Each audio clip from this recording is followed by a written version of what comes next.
Well, can you hear me? Yes, we can hear you. Okay. So thank you very much for this kind invitation for this virtual travel to India in this early afternoon. And I'd like to thank cordially Dr. Ramakrishnan and Dr. Shiva Kumar for giving me this pleasure to give you the talk about branch pulmonary artery stenosis stenting. So these are my disclosures very shortly. The pulmonary artery stenosis have a very varying pathology and mechanism, and the obstruction is quite different. And there are some discussions about the optimum therapeutic strategies, which is varying as well.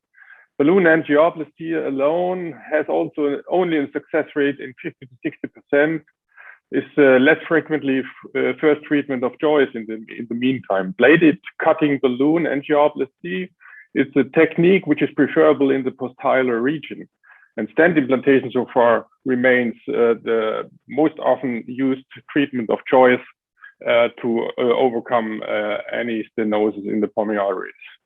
The indications for treatment are very clear. If the RV pressures increases more than 50% systemic levels, if you have a cyanosis, if there is RV dysfunction, if more than 1 quartile of pulmonary flow directly into one lung, if there's pulmonary hypertension in unaffected segments, if you have severe pulmonary regurgitations, all these are with a level of evidence in a 2A class B. So what is the aim of the pulmonary artery stenting? We want to optimize the load condition of the right ventricle, which means pressure and afterload reduction for the right ventricle. We want to optimize the flow and the pulsatility to induce growth and the vascular development. And we want to balance blood flow. And sometimes a specific indication is exclusion of aneurysms or vascular injuries of prior treatments. So there are some drawbacks, especially in infancy with permanent stent implants. We have long-term endothelial dysfunction in the stented area. We increase somehow the thrombogenicity in this part. We have a permanent physical irritation, which lasts as long as stent is in place. We have a chronic inflammatory local reaction. Sometimes we have a mismatch in mechanical behavior and the vasomotion between the stented and the non-stented vessel areas. And the inability to adapt the growth is one of the major drawbacks in general. So there are a lot of stents on the market with different strut designs, open or closed cells, laser cut or laser welded, pre-mounted or non-mounted, covered or bare, balloon expandable, self-expandable, flexible or stiff, different material construction, different foreshortening characteristics, and different achievable diameters. And all these are selection criteria which needs to be addressed for the selection to use it as overcoming of the stenosis. And for sure, it is an unmanageable market, and it's really hard to answer which stent is the preferred one. We always recommend that you develop your institutional preferences where you have the most extended experience using the one or the two or the three stents at maximum. Interesting enough is that you need not only the bare metal stents, but you have to have covered stents in your stock for specific indications or to overcome any vascular injuries. I will not focus on the concept of the growth adjustable stents, but only to inform you there are two currently for testing or in the certification, which is the baby stent from the Ossipra company or the B-growth stent from the Bentley company. So if we look for post-valvular PA stenosis, then you have different locations which are located more or less in the bifurcation, in the pre-hilar stenosis or in the post-hilar stenosis. For the bifurcation stent, and the bifurcation stenosis and the pre-hilar stenosis, it is a domain of the primary stenting in the meantime. The post-hilar stenosis may be the domain of the cutting balloon dilatation and sometimes for secondary stenting up successful enlargement with the cutting balloon. The equipment is extremely important. So you need wires which are very stiff in different diameters.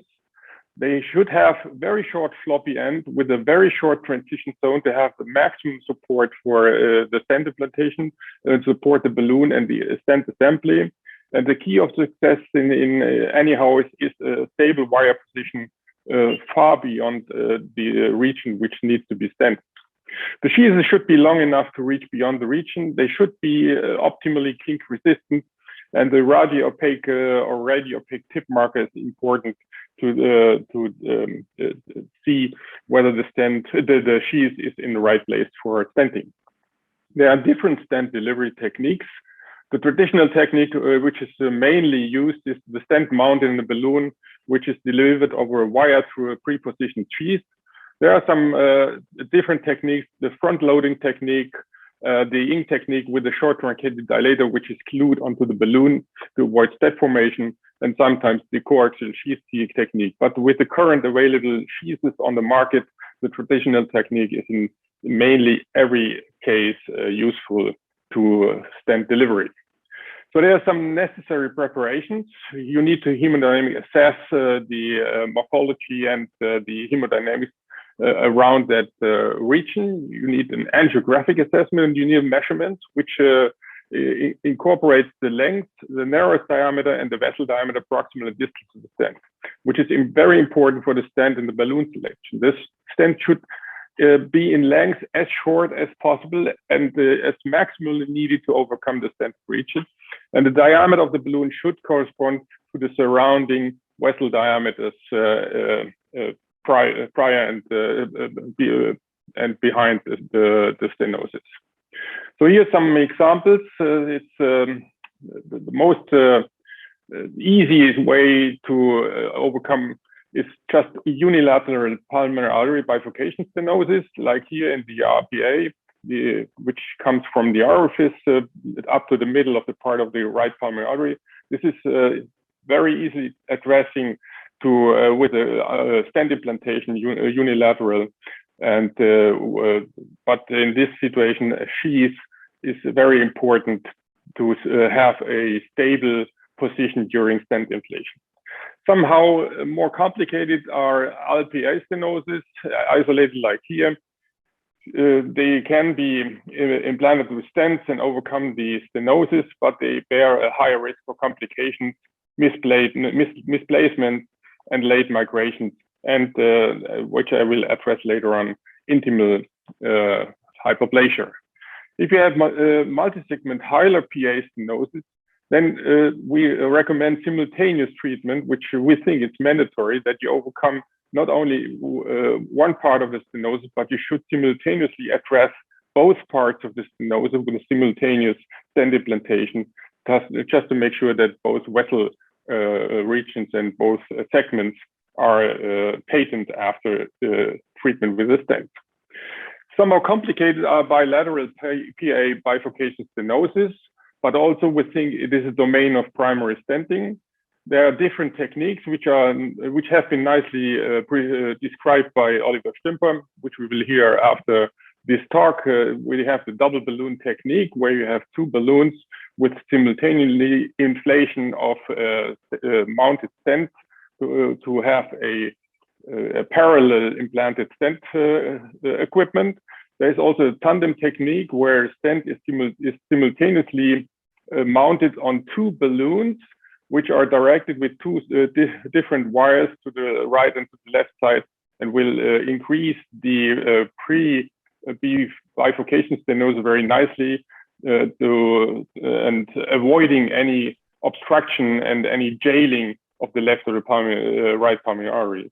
And there is the Y-stent technique, where you can stent one in another to achieve a Y shape of the bifurcation, like you can see here. And this is an example. First of all, there is a stent implanted in the right or left pulmonary, here in the right one. Then you will enter the left through the struts, will increase and crack the opening to the left one, will followed by an implantation of a stent to the left pulmonary, and then at the last step, reopening to the right pulmonary artery via the struts to the with a high pressure balloon. This is achieving a nicely Y-shaped new bifurcation and can be followed by any consecutive intervention. there are some occasions with subathletic stenosis, like you can see here. This is the orifice of the left pulmonary artery, which cannot be seen if you're not being selectively opacified. This is the entrance to the left pulmonary artery with a very hypoplastic left pulmonary artery segment. And this is something what you can stent with small stents and with subsequent enlargement with further dilatation. There are some risk factors, especially for intimal hyperplasia, especially if you have small vessels, if you have sharp angulation, if you have a mismatch of stent size. That means that you have to look and to follow up these implanted stents in a very short period of time, let me say 3 to 6 months periods. But if you follow this, then you can readjust and redilate these implanted stents to develop the vessel segments here and to achieve growth for further implantations. And this is the result after 1 year. In this specific case, we could really nicely develop the vascular segments, and we could achieve growth of the periphery, and this is safe for the vasculature for the future for this patient. The stenting of post-pulmonary PA stenosis is a truly successful story. We have an increase in vessel diameter more than 50%. Then it's successful. We need to reduce in right ventricular pressure. We had a decrease in peak-to-peak pressure gradients more than 50%. And we need to have a normalization or a near normalization of the lung perfusion with an increased pulsatility index. And this is achievable in up to 90% of the cases. So there are some potential adverse events and complications. And the rate is up to 13 to 15% in different publications. And it's very important that with increasing age, we have a decreasing complications rate. That means in the neonates and in the infants, the complications rate is much higher than in older children. Redilation is unproblematic. Even after years, it seems to be safe and effective, but it's mainly limited by the maximal stent diameter if you are not able to unzip the previously implanted stent, which you can sometimes achieve with high pressure dilatation. The indication for redilation of stents, we need to overcome somatic growth with redilation of the relative stenosis. The stenosis, which initially prevents optimal stent expansion, that means the secondary approach to re-expand the stented region. We need, if you need an elective under-expansion at the time of implantation, then you can readjust it to the needed diameter. If you see recoil or restenosis of the stented area, then you need to redilate it to restore the original lumen size.